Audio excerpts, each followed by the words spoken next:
Halo, balik lagi bersama gua di Hand Channel. Kali ini kita mau memberikan informasi mengenai gimana caranya memilih motor second untuk kita beli, untuk kita pakai, ya. Ada beberapa petunjuk khusus ya dalam memilih dan membeli motor second dengan kualitas yang terbaik agar kalian menggunakannya juga nyaman, terus tidak terlalu merongrong di kemudian hari, ya. Apa itu? Tapi sebelum itu jangan lupa untuk klik like, subscribe channel, komen serta share. Semoga informasi ini dapat bermanfaat bagi kalian yang ingin meminang motor second, baik motor dari kelas 110 cc hingga 250 cc. Oke, langsung saja.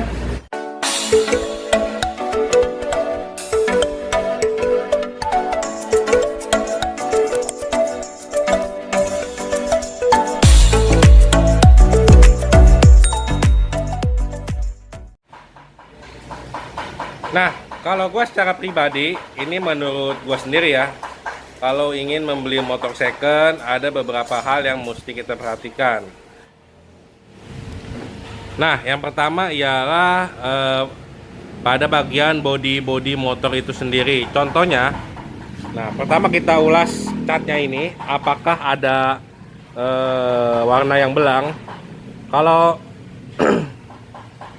kalau untuk lecet-lecet sedikit itu wajar ya, cuman jangan sampai catnya itu belang. Nah, ini cat pada bagian fairing ini biasanya gampang sekali pudar. Kenapa? Karena kalau motornya itu sering terjemur matahari, pasti gampang sekali pudar. Nah, gimana kita bisa menjadi patokan cat body yang orisinil, yang istilahnya jarang terkena matahari, jadi kita bisa menjadi pertimbangan ya, dari cat body yang pudar atau yang sudah dicat, juga cat body yang masih orisinil.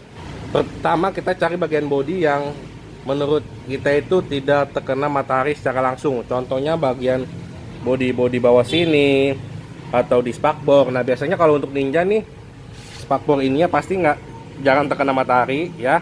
Nah, jadi kita bandingkan warna catnya. Kalau ini kan orange-nya masih benar-benar glossy nih, masih benar-benar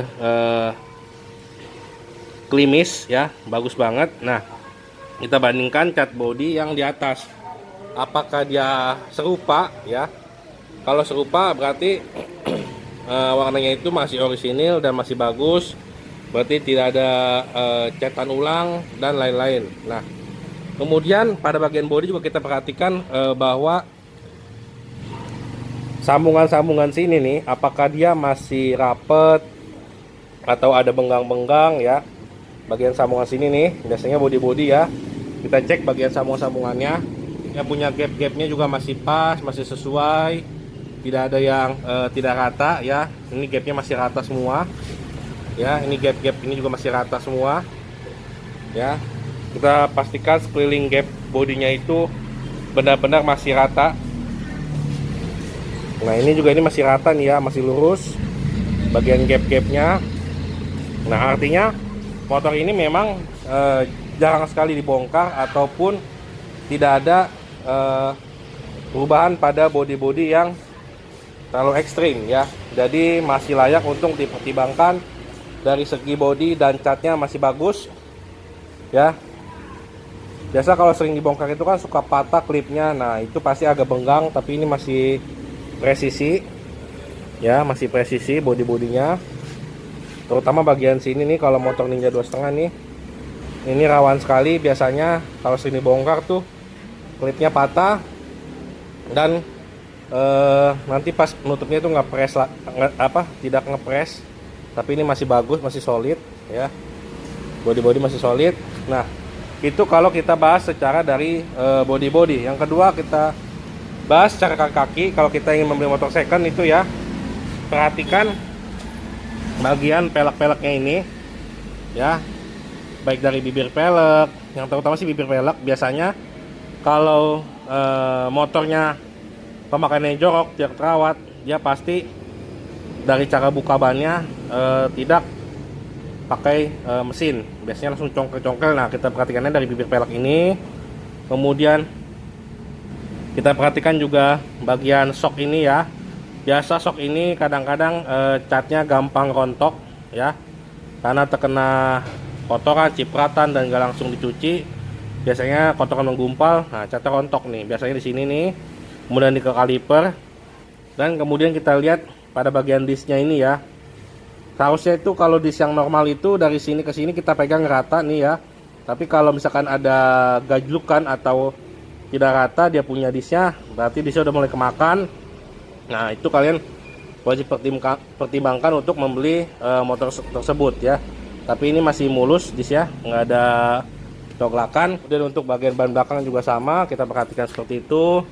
Dan juga kita perhatikan disknya ya. Ini juga masih rata disknya, tidak ada yang bopak-bopak ataupun disknya menyon-menyon atau tidak rata ya. Nah kemudian itu pada bagian kaki juga kita lihat dia punya rantai ya, apakah rantainya masih tebal.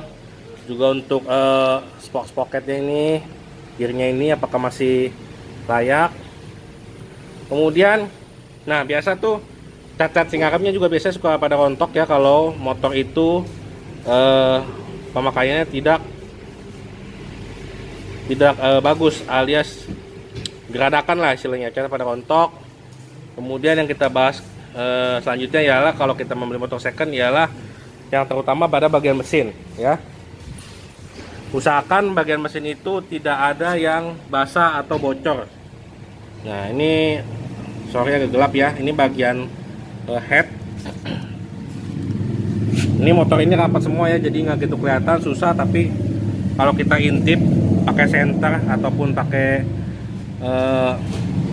senter handphone ya, dalam sini tuh bagian blockheadnya minimal dia tidak ada kebocoran, tidak ada bekas tanda-tanda oli baik dari head, silinder maupun blok magnet, juga bak koplingnya ya. Diusahakan kering. Nah kalau ini kering nih, lihat aja ini kan bagian dinamo starter nih, dia kering ya. Usahakan tidak ada kebocoran. Kalau dia ada kebocoran, nah itu mendingan kalian jangan beli, karena takut masih mending kalau misalkan packingnya saja yang sudah usia, tinggal ganti packing. Tapi kalau misalkan ada kendala lain, nah itu yang lebih berat biayanya. Jadi dari segi mesin kalian wajib cek juga apakah ada kebocoran. Kemudian setelah semua itu baik, mulai dari cat, mulai dari gap-gap body-body ataupun kaki-kaki, nah kalian mesti cek bau dari knalpotnya, knalpot motor itu sendiri. Biasa gue sih begitu. Jadi mesin kita hidupkan, kemudian kita dengerin suaranya dahulu, apakah ada kejanggalan seperti ngegelitik ataupun suara-suara aneh. Kemudian kita cium aroma knalpotnya. Jadi dihidupkan mesinnya, tangan kita tempel di sini ya, sambil kita gas. Kemudian kita cium aromanya. Kalau aromanya itu real aroma pembakaran mesin ya, itu berarti menandakan mesinnya bagus. Kalau kita mencium aroma seperti bau-bau bensin, berarti motor ini ada kebocoran pada sekitar klep ya, biasa sekitar klep, baik dari seal klepnya ataupun memang settingannya terlalu boros. Nah kemudian kalau kita cium aroma-aroma bau-bau oli, nah berarti motor ini kondisinya mesinnya sudah naik oli. Artinya oli sudah masuk ke ruang bahan bakar, dan itu harus kita bongkar ya, servis. Dan itu ada pergantian spare part yang lumayan ya. Jadi itu. Kemudian kalau semua itu sudah oke, nah kita bahas ke bagian surat-suratnya. Nah di sini kita lihat, suratnya ini, STNK-nya ini ya. Yang pertama kita lihat, perhatikan ialah apakah identitas dari motor ini sesuai, baik dari plat nomor ya, kemudian ya mereknya, tipenya ya.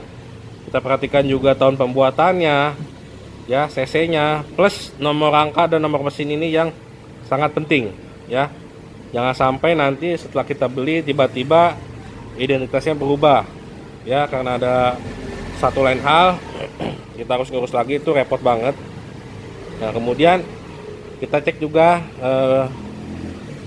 berlakunya sampai kapan motor ini, ya, di STNK. Kemudian kalau dia memang udah berjalan 2-3 tahun dari STNK, kita lihat apakah STNK-nya hidup. Nah, kita lihat dari cap ini kan bisa dicap nih kalau di kepolisian kalau perpanjang. Kemudian yang terakhir ialah bahwa kita lihat juga nominal pajaknya. Kecuali kalian sultan, ya, tanpa melihat nominal pajak, ya is oke aja. Nah, tapi kalian yang istilahnya ingin meminang motor ini dan juga melihat biaya pajaknya, nah pajaknya itu ada di sini, ya.